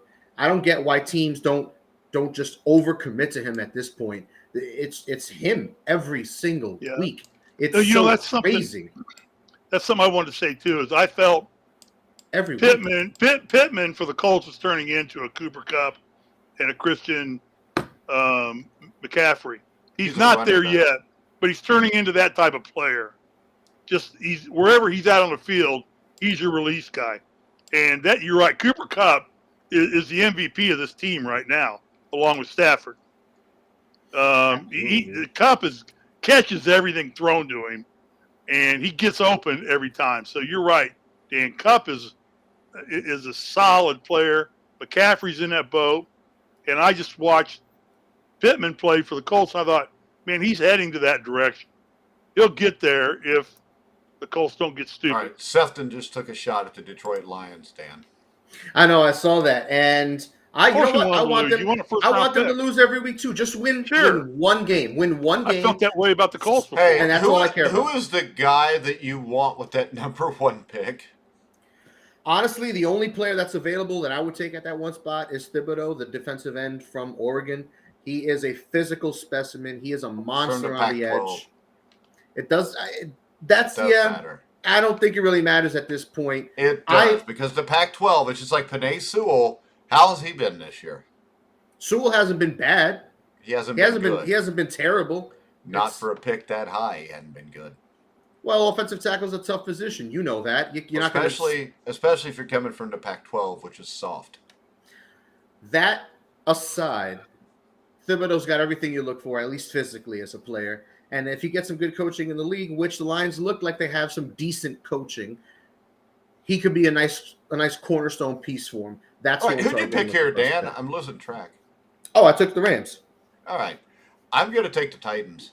7.5 points is a lot. Ryan Tannehill, he's got some great wide receivers. And I think this, Adrian Peterson is not who Adrian Peterson used to be, but last year he did average about 4 yards per carry. He had 604 yards, and that was for Detroit. I think the big thing people miss here is Jeremy McNichols. And the thing about him is I don't think he's a great running back, but he catches the ball well out of the backfield. He's already caught 21 passes for 203 yards and a touchdown. I think that can help, keep defenses a little off kilter. I think Ryan Tannehill is that good. I think the Rams are slightly overrated. I think they're one of the best teams in the NFL, but I don't think they're by any ways a runaway lock to win the NFC. I think they do have questions, and probably the biggest question is, can Matt Stafford stay healthy? But 7.5 points here, I think, is disrespectful to a Tennessee Titans team who is better there's no team that I would favor to beat the Titans by 7.5. Why? With no Henry, why? They're a good football team. I mean, the defense has played much better, and let's think of it like this. And look at the stats Henry's put up in his, 3 or 4 game winning streak? I mean, I don't think the week before he was blowing the doors off of people either, was he? I mean, Henry is what we know he is. He's a legend. He was on pace to go for 2,000 I'm not yards saying again he's this not, year. but I'm also saying this. Ryan Tannehill doesn't get the respect he deserves. He did not have Derrick Henry running the ball for him when he took Miami to 10-6 and made the playoffs. And that was the 1 year he was healthy all year. Ryan Tannehill's a good quarterback, and the thing that amazes me is it seems like every time Derrick Henry only runs for 70 or 80 yards, Tannehill throws for 300 or 350. He's a good football player. And you know what? Sefton, go read a book. Without Derrick Henry, Ryan Tannehill will go back to what he was in Miami, which was a playoff quarterback at 10-6 the year he was healthy. And also, I don't think that Miami Dolphin team was rolling with Julio Jones and A.J. Brown. I mean, come on. And they also have Mike Vrabel, who's a great football coach. I mean, Mike Vrabel is the guy I would start to put in the stratosphere with John Harbaugh. I like the way he coaches his football team. Now, see, you can sit there and you can scratch your head all you want, but when you get down to it, John Harbaugh has coached, 15, 18 years in this league. He's won, 1 Super Bowl? As a head coach, yeah. Yeah, 1. Mike Vrabel has been in this league for 4 or 5 years, and the Titans have become a contender. And they've become a contender fairly quickly. One of my buddies, one of my close friends, is a diehard Titans fan.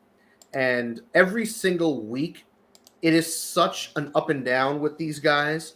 I got to hear every single week how the refs are trying to get us. Well, Tannehill's not making the right read. The coaches aren't calling the right plays.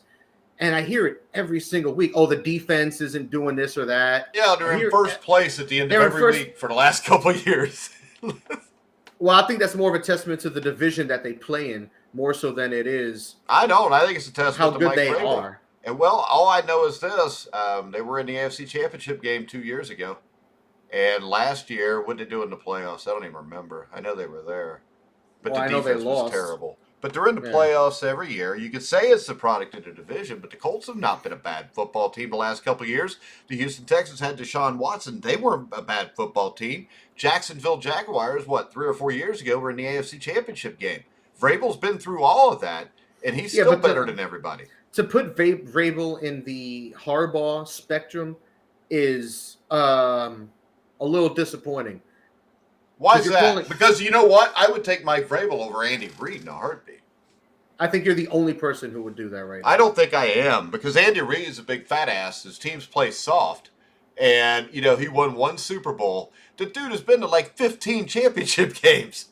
He's been to 2 Super Bowls? I mean, I'm sorry, but the Philadelphia Eagles were pretty loaded when he coached there.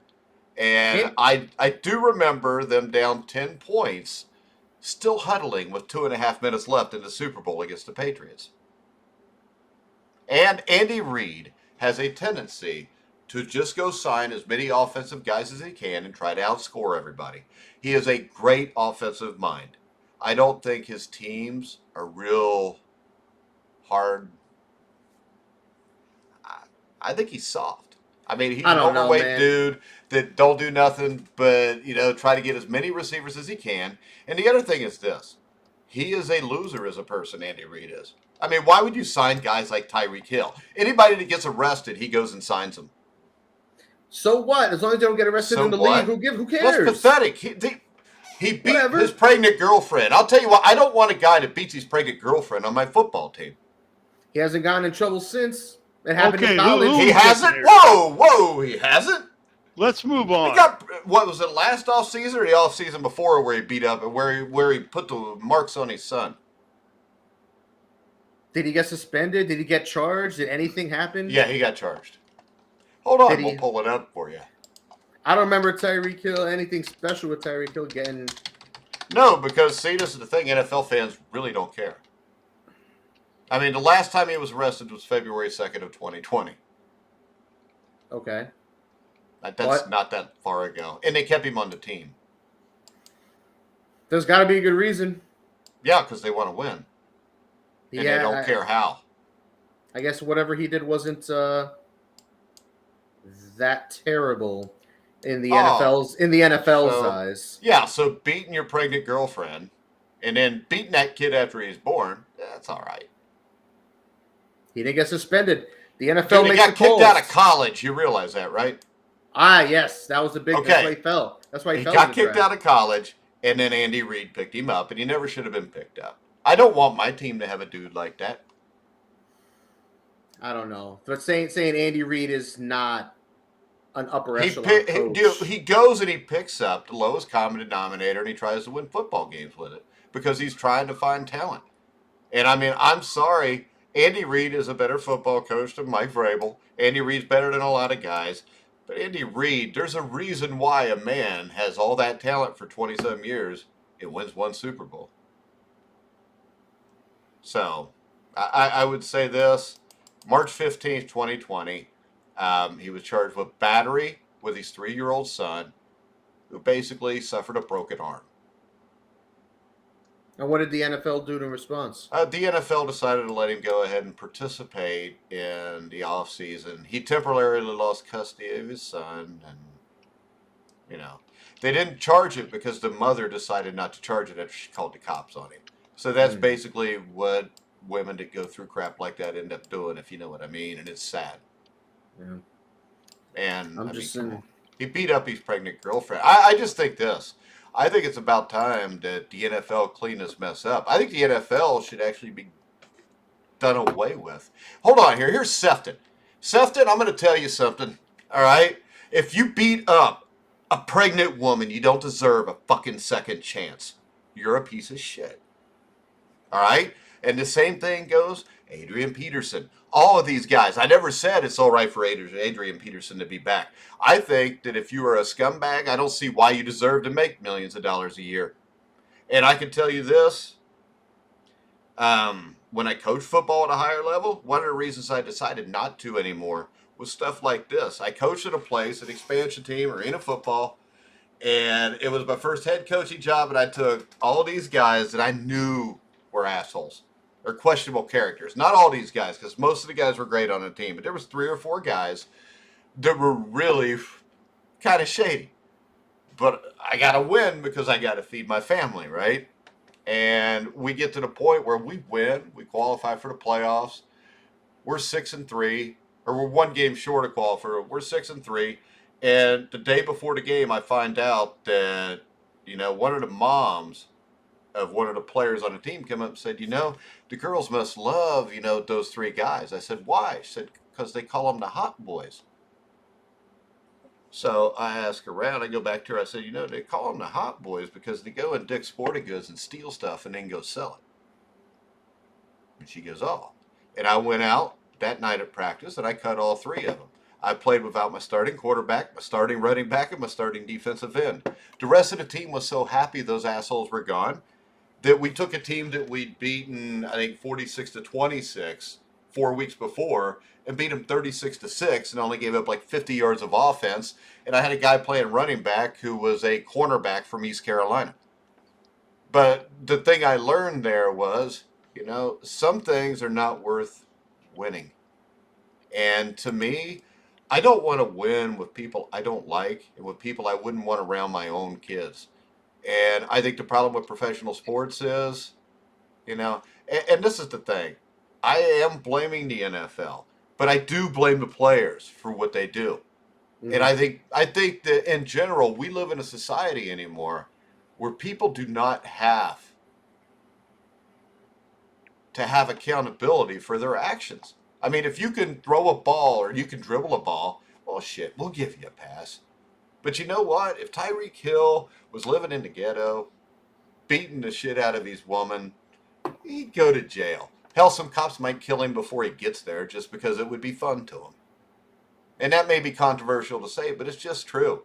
If you could dribble a ball, or you could shoot a ball, or whatever it is that has something to do with a ball that, keeps the masses entertained, we'll let it slide because we can make money off your ass.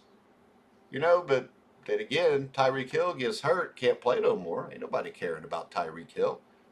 It's the problem with the NFL. I mean, we've already talked about the race norming, which we're going to have some former professional players on to talk about. If you look at what the NFL's done in the past, Ray Rice beats up his girl. Mm-hmm. Man, nobody cares. They're just going to suspend him for a game or two. But then a video comes out, so the NFL's made to do it. The only time the NFL does anything about anything is if they're forced to. Henry Ruggs, if they could cover it up, they would. If it was 20 years ago, they would have. I mean, who was the linebacker that played for the Rams in the Super Bowl a year after he killed a woman in a DUI? Was it Leonard? I don't want to say his name if I'm wrong, but I know there's always been a rumor of Ray Lewis having. Well, that to me, I don't know, but it was that was always a thing. This is the thing, Leonard Little. All right, Leonard Little was arrested Saturday. This is an old article, 2004, for driving while intoxicated in a 1998 fatal accident. He was driving drunk, pled guilty. He killed a woman. All right. He got probation. And he played in the Super Bowl 7 months later. Guys, you can't tell me that's not messed up. No justice. No. No justice we're never going to for her family. No. The justice goes to the rich people. White or black. If you got money, you very seldom get the death penalty. How many rich people got the death penalty, Steve? Any idea? I don't think we can look that up either, by the way.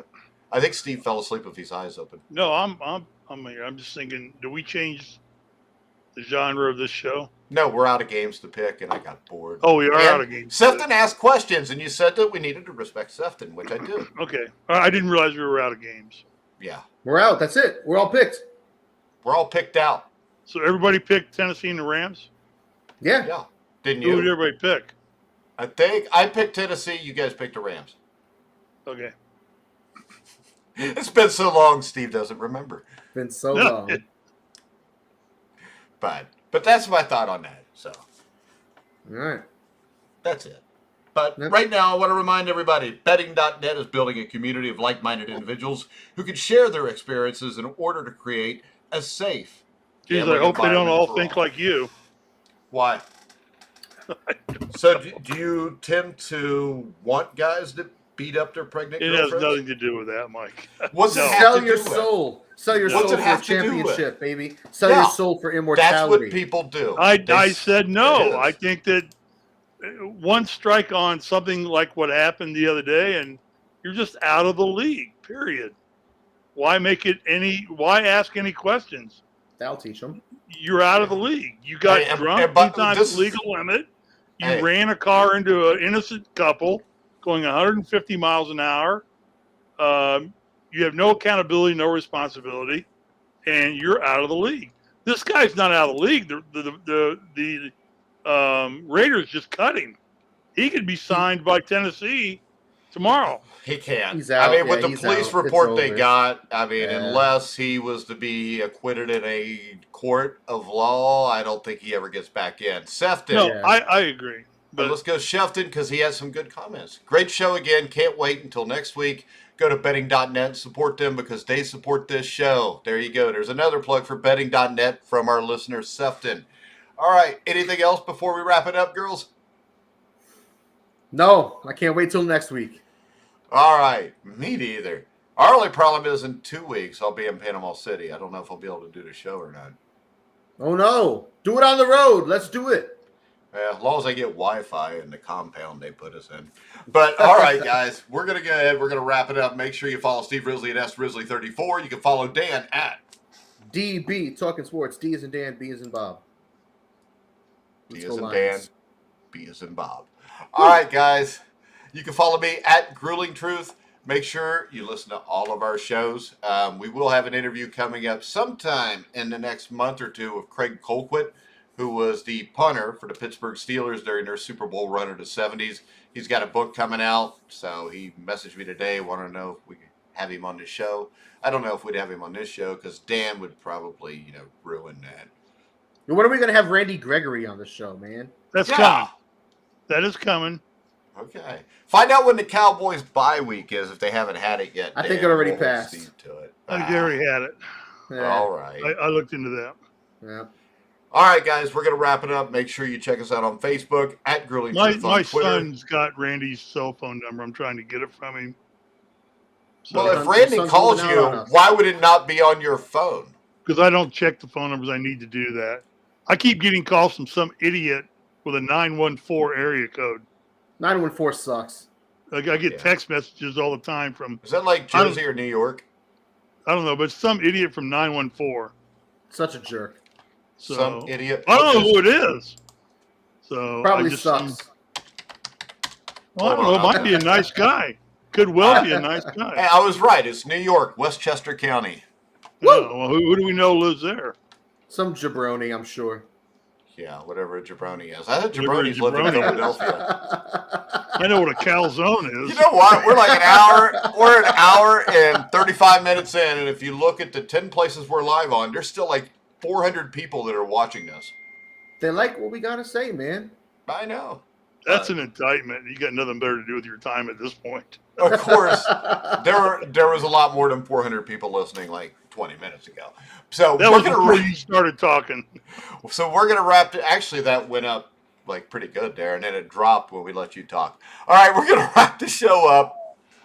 I want to thank everybody for listening, especially Sefton. Make sure you guys chime in. You can, if you got any comments, you can go to Twitter at Grueling Truth, send us a message, or you can send us a message at my private email, which I'm not going to give out. All right, guys, we're going to wrap it up for Dan Kornhauser. Wait. Steve Risley. What? Shout hold on. out to KLAS FM 89 in Kingston, Jamaica.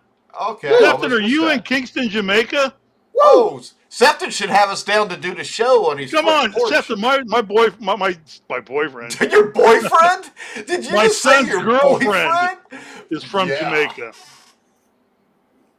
She's from Jamaica, man. Ross is going out for the You know what? We're Jamaican gonna put bobsledding team. We're going to cut a clip out of Steve saying, my boyfriend, and we're going to put it all over Twitter. That just means I'm on the air far too long.